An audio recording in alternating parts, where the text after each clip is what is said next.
नमस्कार सर, मेरा नाम राजू है। आज हम देखते हैं all equity mutual fund select कर रहे हैं हम। Large cap, mid cap, small cap नहीं, सब उसके अंदर सारे कैटेगरी के म्यूचुअल फंड होंगे। तो 15 साल और 10 साल में तो देखते हैं यहाँ पे एयूएम वाइज जाना चाहिए था या परसेंटेज वाइज जाते तो कौन सा म्यूचुअल फंड हमारे हाथ में आता। यहाँ देखते हैं ऑल इक्विटी लास्ट 15 ईयर्स 5,000 रुपये per month all equity selected है। पहले नंबर पे आता है लास्ट 15 ईयर्स में आईसीआईसीआई प्रूडेंशियल टेक्नोलॉजी फंड 2008 से लेके अब तक 2023 तक 5,000 रुपये पर मंथ जमा किया, तो 9 लाख जमा किया है, 47 लाख वैल्यू है 20% के रिटर्न से। यहाँ पे अगर एयूएम देखते हैं तो 9,300 करोड़ है। दूसरे नंबर पे है डीएसपी स्मॉल कैप 2008 से लेके 2023 तक 9 लाख जमा हुआ, 5,000 रुपये पर मंथ ही जमा हो रहा है। इसका एयूएम देखते हैं, यहाँ भी 9,200 करोड़ है, इसने भी 20% का ईयरली रिटर्न दिया है। Canara Robeco emerging 15,000 crore, HDFC mid cap opportunity 36,000 crore, 5,000 रुपये पर मंथ जमा किया, 9 लाख का वैल्यू 41 लाख, 18% का रिटर्न। इसी तरह से ये चलते रहे हैं। कोटक इमर्जिंग इक्विटी 2008 से लेकर 2023 तक 23,000 करोड़, काफ़ी ज़्यादा एयूएम है, 9 लाख का वैल्यू, 39 लाख बनाया, 18% का रिटर्न। तो इस तरह से करके एयूएम देखेंगे काफ़ी ज़्यादा है। आईसीआईसीआई वैल्यू डिस्कवरी काफ़ी पुराना फंड, यहाँ भी 2008 से लेकर 2023 तक 9 लाख जमा हुआ है, 38 लाख है। इस फंड में मेरा भी पैसा लगा हुआ है। अब देखते हैं कि लास्ट में कौन सा फंड है और उसका एयूएम क्या है। सबसे लास्ट में देखते हैं यहाँ पे और उसका एयूएम देखते हैं। Franklin Asian equity 278 crore, return 7.44। LIC mutual fund flexi cap 414 crore, return 8.68 पिछले 15 साल में, return 9.19%। IDFC focused equity 1300 crore, 9.64। तो इस तरह से देखते हैं सबसे कम एयूएम नीचे है और उसका परसेंटेज भी कम है। इसलिए मैं बोलता हूँ कि एयूएम अगर जितना ज़्यादा है, 1 साल 2 साल 3 साल नहीं देखना है, लंबे समय के लिए आपका नज़रिया है तो एयूएम जरूर देखना है। अब 10 साल कैटेगरी में देखते हैं। अगर 10 साल अगर सेलेक्ट किया जाए तो फिर देखते हैं यहाँ पे स्मॉल कैप ज़्यादा आएगा। क्यों? क्योंकि 15 साल पहले स्मॉल कैप का जन्म ही नहीं हुआ था तो दिखाएगा नहीं। क्वांट टैक्स फंड पहले नंबर पर आता है। क्वांट का कुछ म्यूचुअल फंड का रिटर्न काफ़ी ज़्यादा अच्छा है, क्वांट स्मॉल कैप में लगा सकते हैं। निपॉन इंडिया स्मॉल कैप का बात करते हैं, 2013 से लेकर 2023 तक 10 साल में 6 लाख जमा हुआ है और 20 लाख 20,000 बनाया है, 23% का रिटर्न यहाँ पे जनरेट करके दिया है। एसबीआई स्मॉल कैप 2013 से लेके 2023 तक 6 लाख, एयूएम देखते हैं 15,000 करोड़, 22% का रिटर्न मिला है। Quant active fund 3,480 crore. इस तरह से करके देखिए, quant small cap 2,500 crore, ICICI prudential technology 9,300 crore. अब लास्ट में देखते हैं जिसने कम रिटर्न दिया है तो उसका एयूएम देखते हैं कितना है। लास्ट 10 ईयर्स हमने सेलेक्ट किया है और सबसे कम रिटर्न किस फंड ने दिया है। यहाँ पे काफ़ी सारा फंड है क्योंकि ऑल इक्विटी हमने सेलेक्ट किया है। Franklin Asia equity last 10 years में भी यही है, 278 crore, 414 crore. Aditya Birla Sun Life equity plan A, plan B, इस तरह से करके ना घुमा फिरा के, मतलब जो जटिल हो ना उसमें पैसा इन्वेस्ट नहीं कर रहा है। नॉर्मल फंड जो बहुत पहले से चल रहा है, नॉर्मल फंड 10, 15, 20 साल से चलते जा रहा है, उस सब में पैसा लगाते रहना है। अब देखिए 108 crore, return 9.01। Taurus flexi cap return 9%, 263 crore. Aditya Birla commodity equity 17 crore का एयूएम, रिटर्न 9.1%। तो इस तरह से करके हमेशा आपको कोई भी कैटेगरी है उसके एयूएम वाइज में जाएंगे तो अच्छा खासा रिटर्न मिलेगा। अब बात करते हैं, कुछ कंपनी लार्ज कैप से मिड कैप हो गए और कुछ कंपनी जो गरीब थे, मिड कैप थे, वो लार्ज कैप हो गए। तो यहाँ देखते हैं कौन कौन सा लार्ज कैप हो गया और कौन कौन से गिर के मिड कैप हो गए। पहला, मिड कैप से लार्ज कैप, मतलब गरीब से अमीर की तरफ बढ़े। लार्ज मतलब टॉप 100 कंपनी, सेंसेक्स मतलब टॉप 30 कंपनी। सेंसेक्स मतलब ये नहीं कि पूरा मार्केट, एक टोकरी है जिसमें 30 अमीर कंपनी बैठा हुआ है, वो सबसे ऊपर 30 कंपनी सेंसेक्स होगा। निफ्टी मतलब उसमें 50 कंपनी है। लेकिन म्यूचुअल फंड में जो बोलते हैं लार्ज कैप, वो टोटल 100 ऊपर का अमीर कंपनी को लार्ज कैप बोलते हैं। तो यहाँ पे कुछ कंपनी मिड कैप से लार्ज कैप में चले गए। कैप मतलब कैपिटल, मतलब पैसा, धन किसके पास ज़्यादा है। वरुण बेवरेज मिड कैप में थे, लार्ज कैप हो गए। एबीबी इंडिया मिड कैप में थे, लार्ज कैप हो गए। Page industry. तो अब जब ये मिड कैप से लार्ज कैप हो रहे थे जिन्होंने इंडेक्स फंड लेके रखा है तो इंडेक्स तो जब जैसे जैसे जाएगा वैसे वैसे वो जाएगा, लेकिन जब ये गति लगा रहा है, तेजी दिखा रहा है, तो फंड मैनेजर तो पहले से पोजीशन बना के रखे होंगे। जिन्होंने भी बना के रखा होगा तो मिड कैप से लार्ज कैप हो रहे हैं तो उनके पोर्टफोलियो में ग्रोथ दिखेगा। अब दूसरा कंडीशन देखते हैं, लार्ज कैप से मिड कैप बन गए, मतलब टॉप में तो थे लेकिन इतना अच्छा चला नहीं, अब नीचे आ गए। तो कौन कौन सा कंपनी है जो लार्ज कैप से मिड कैप में गिर गए? लार्ज कैप मतलब सेंसेक्स, अगर म्यूचुअल फंड का भाषा में बोलेंगे तो 100 कंपनी से नीचे हो गए, 101, 102, 105 पे चले गए। सेंसेक्स से अगर बाहर निकलना हो तो टॉप 30 से निकल करके 31, 32, 33, 34, 35 कहीं भी चला गया हो तो लार्ज कैप से कौन कौन सा निकल करके मिड कैप में चले गया। तो अब यदि मिड कैप का बात करेंगे तो टॉप 100 तो हो गया लार्ज कैप, उसके बाद 150 में फॉल कर गया। नेक्स्ट 150 जो कंपनी होगा वो मिड कैप हुआ, उसके बाद जितना भी बचा सब स्मॉल कैप हो गया। तो बेचारा अभी 150 के कैटेगरी में है, मिड कैप में गिरे हुए हैं। मुथूट फाइनेंस कभी धूम मचा रहे थे, गिर के नीचे आ गए। 197 कम्युनिकेशन, पेटीएम जिनको बोलते हैं, ये भी थोड़ा गिर गए। बंधन bank, emphasis, gland pharma, Piramal enterprises, ये सब कुछ कंपनी है जो लार्ज से मिड में आ गए। तो इंडेक्स में लेके रखेंगे तो वो तो तमाशा देखते ही रहेंगे, गिर रहा है तो गिर रहा है, बढ़ रहा है तो बढ़ रहा है। यहाँ तो फंड मैनेजर पहले से ही भाप लेंगे कि भाई किसमें डाउनफॉल ज़्यादा आ रहा है। अगर वो भाप पाए तो, अगर तो भाप लिए तो हमारा पोर्टफोलियो अच्छा होगा, नहीं भाप पाए तो पोर्टफोलियो गिर जाएगा। सब कुछ फ्यूचर पे निर्भर है कौन कितना अच्छा कर पाएंगे। अब एक दूसरा चार्ट देखते हैं। पहली बार इतिहास में ऐसा हुआ है कि FII बेच रहे हैं और DII खरीद रहे हैं, मतलब बाहर के कंपनी को जो पैसा झोंकते हैं भारत में FII बोलते हैं, फॉरेन इंस्टीट्यूशनल इन्वेस्टर। DI मतलब डोमेस्टिक इंस्टीट्यूशनल इन्वेस्टर।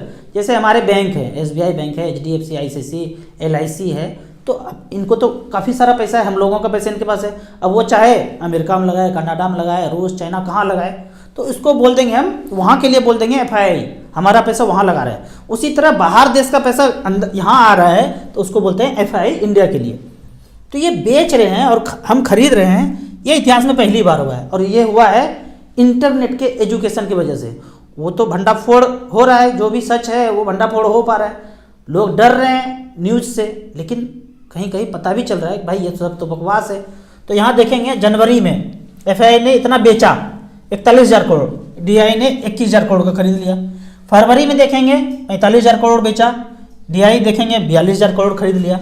फिर मार्च, अप्रैल, मई, हर बार ऐसा होता नहीं था। ये अगर बेचते थे ना तो हम भी डर के बेचने लगते थे और धड़ाम धड़ाम धड़ाम मार्केट और ज़्यादा गिरता था। अब तो इस बार जितना बार ये बेचते जा रहे हैं उतने बार हम खरीदते जा रहे हैं।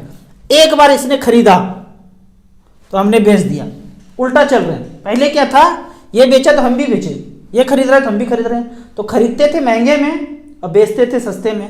तो ये नौटंकी जो है FII DI में मिसमैच जो है, ये इंडियन इकोनॉमी के लिए, इंडियन मार्केट के लिए ज़्यादा अच्छा है। अब कुछ कमेंट्स का बात करते हैं, काफ़ी क्वेश्चन आंसर पूछा गया है। सबसे पहले तो ये देखते हैं, ये जो मैसेज इस तरह से आ रहा है ना कि आप मुझे व्हाट्सएप कीजिए, हमें कांटेक्ट कीजिए, तो भाई ये तो हमारा रिप्लाई नहीं है। हमारा जो रिप्लाई होगा वो @SIP म्यूचुअल फंड की तरफ से होगा। पता नहीं ये कौन कौन रिप्लाई करते हैं, कुछ फ्रॉड है क्या है, मैं इसमें ज़्यादा समझ नहीं पाता हूँ क्या है, वो क्या करना चाहते हैं। व्हाट्सएप उनको करेंगे तो वो क्या करना चाहते हैं मुझे पता नहीं चलता है। तो हमारा जब भी रिप्लाई होगा @SIP म्यूचुअल फंड है। और मैंने नंबर तो हर वीडियो में मैं लिख के ही रखता हूँ, कोई और नंबर है तो उस पर रिलाई मत कीजिए। यहाँ पे कुछ क्वेश्चन लेते हैं। राजू भैया आप क्रांति ला दीजिएगा, खेत खलियान बेच करके म्यूचुअल फंड में लगा देंगे। कभी नहीं करना है ऐसा। जो पहले से है ज़मीन जायदाद घर बेचना नहीं है, हमने नहीं बोला कि बेच दीजिए। यदि आपके पास ज़्यादा है और जीवन यापन करने के लिए भी पैसे नहीं है, एज काफ़ी ज़्यादा है और आपने इन्वेस्ट किया था, प्लॉट फ्लैट खरीद के इन्वेस्ट किया था। ये नहीं कि बाप दादा जमाने से जो चलता आ रहा है खेत उसको बेच देंगे, कभी नहीं बोला, कभी नहीं बेचना है। आपने देखा ये भूतकाल में, जिसके पास कुछ नहीं था वो गया काम से, लेकिन जिसके पास खेत था ना वो उनका पेट पल गया और दूसरों को भी पला दिया उन्होंने। तो कभी भी ये नहीं करना है।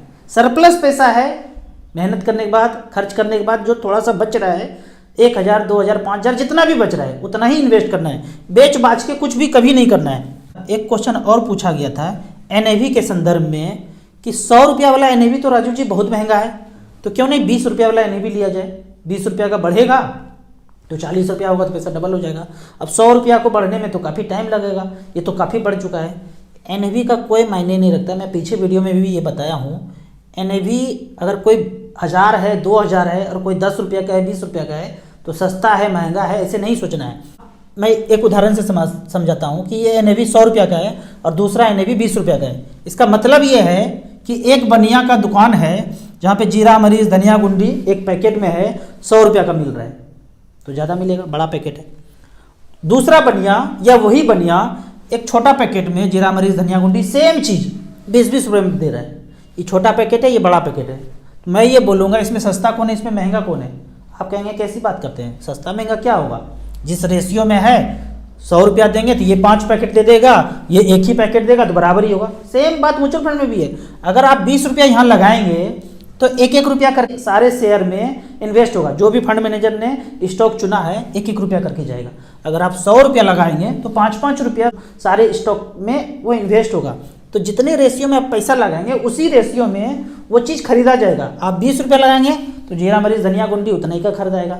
आप 100 रुपया देंगे तो जीरा मरीच धनिया गुंडी उससे ज़्यादा खरीदाएगा। तो ये मायने नहीं रखता है कि सस्ता है कि महंगा है, दोनों बराबर है। रेशियो उस परसेंटेज में आपको मिल जाएगा। तो ये नहीं सोचना है कि सस्ता महंगा NAV के रेट से नहीं। अब यहाँ पे मान लेते हैं कि 10% बढ़ गया, रेट 10% बढ़ गया या मार्केट 10% बढ़ गया, तो जो 20 रुपया वाला चीज़ है 10% बढ़ेगा तो 2 रुपया बढ़ेगा, 22 रुपया का हो गया। अगले साल से ये 22 रुपया में मिलेगा जो 20 का पैकेट मिलता था। ये भी 10% बढ़ेगा तो 100 का चीज़ था 110 हो गया। तो एक साल के बाद ये 22 में मिलने लगा और ये 110 में मिलने लगा। तो इस तरह से करके NAV का चक्कर बहुत ज़्यादा लोगों में होता है। काफ़ी इंटेलिजेंट लोगों में भी यही सोचने को मिलता है कि बढ़ गया। ये स्टॉक थोड़ी है कि बढ़ गया। एक इंडिविजुअल शेयर के बारे में तो समझ में आता है कि ABC कंपनी है, ये बढ़ते बढ़ते 100 रुपये से 1000 रुपया 10,000 20,000 हो गया। भाई अब कितना बढ़ेगा, सही बात है, अब कितना बढ़ेगा, जितना वैल्यूएशन था उससे भी ज़्यादा वो 4-5 गुना हो गया है। लेकिन यहाँ म्यूचुअल फंड में तो आप जो पैसा लगाते हैं वो अलग अलग कंपनी में पैसा जाता है। आज अगर 10 रुपया लगाएंगे तो 10 रुपया ही जाएगा। आज यदि 1000 रुपया लगाएंगे तो 1000 रुपया ही जाएगा, आज ही जाएगा। ये नहीं कि पीछे 10 साल पहले वो पैसा इन्वेस्ट करेंगे। आज ही जब जाएगा तो ज़्यादा देंगे तो ज़्यादा लगेगा, कम देंगे तो कम लगेगा। तो NAV का कोई चक्कर नहीं है। अगला कमेंट देखते हैं। राजू जी डायरेक्ट और रेगुलर में कौन सा अच्छा है। डायरेक्ट और रेगुलर मतलब म्यूचुअल फंड बहुत क्वेश्चन पूछा जाता है। इसका पहले भी बताया हूँ, इसका मतलब है कि एक स्टूडेंट कोई पढ़ने जाते हैं टीचर के पास, तो वो टीचर हमें बना सकते हैं या किसी एडवाइजर को बना सकते हैं। एक तो ये मतलब हो गया। एक होता है डायरेक्ट कि भाई हमको किसी का ज़रूरत नहीं है, हम सब कुछ खुद कर सकते हैं। पढ़ेंगे खुद, ऑनलाइन पढ़ेंगे, किताब से पढ़ेंगे, जैसे भी पढ़ेंगे सब कुछ खुद कर लेंगे, किसी से क्वेश्चन नहीं पूछेंगे। वो हो गया डायरेक्ट। एक रेगुलर हो गया कि भाई आपको सहायता चाहिए, आप बिजी आदमी हैं, आपको इतना नॉलेज नहीं है, नॉलेज होते हुए भी आप इन सब झंझट में नहीं पढ़ना चाहते हैं। आप सोचते हैं कि किसी एक्सपर्ट को लगा देंगे, जैसे जैसे गाइड करते हैं करते रहेंगे। तो हो गया रेगुलर, आप किसी से एडवाइस ले रहे हैं। एक होता है डायरेक्ट, मतलब आपको खुद करना है, किसी से कुछ पूछना नहीं है। तो दोनों कर सकते हैं। अच्छा कौन है सबसे ज़्यादा, तो जाहिर सा बात है जहाँ कोई एडवाइस नहीं चाहिए, अपने आप कर रहे हैं, तो वहाँ पे थोड़ा सा आपको एक्स्ट्रा बेनिफिट मिलेगा। जो हमें मिलना चाहिए, जो एक टीचर को मिलना चाहिए, वो ना मिल के वो भी आपको मिल जाएगा। जो बचत है वो जो दूसरों को देते वो नहीं देना पड़ेगा, अपने आप कर रहे हैं तो एडवाइजर का यही रोल है। जो हमें मिलना है वो बच जाएगा और वो आपको लगभग चला जाएगा। और कितना होता है, 0.25 से लेके 1% तक होता है। अलग अलग कैटेगरी के अलग अलग स्कीम में अलग अलग चार्ज होता है। डेट में, लिक्विड में, इक्विटी में लगभग 0.75 से 1% होगा। बाकी कैटेगरी में कम होता है। तो इतना पैसा आप बचा सकते हैं। डायरेक्टली करते हैं तो सब कुछ नॉलेज है, अपने से करेंगे तो वो आपको ज़्यादा बेनिफिट होगा। लेकिन आपको नहीं पता है, पहले सीखना है, तो 1 साल 6 महीना सब कुछ सीख लीजिए दाव पेज। जितना चीज़ म्यूचुअल फंड में तो है, सब सीखने के बाद में चेंज कर लीजिए। आपको इसी तरह म्यूचुअल फंड के बारे में और कुछ जानना है, इन्वेस्टमेंट के बारे में जानना है, तो इस नंबर पे मुझे व्हाट्सअप कर सकते हैं। आपको म्यूचुअल फंड में इन्वेस्ट करना है तो दिए हुए ऐप में रजिस्ट्रेशन करने के बाद हमसे जुड़ सकते हैं। ऐप और मेरे सर्विस का लाइफ टाइम कोई चार्ज नहीं है। वीडियो अच्छा लगे तो व्हाट्सएप यूनिवर्सिटी में दोस्तों के बीच इसे जरूर शेयर करें। यूट्यूब पे देख रहे हैं तो लाइक एंड शेयर जरूर करें। Thank you so much.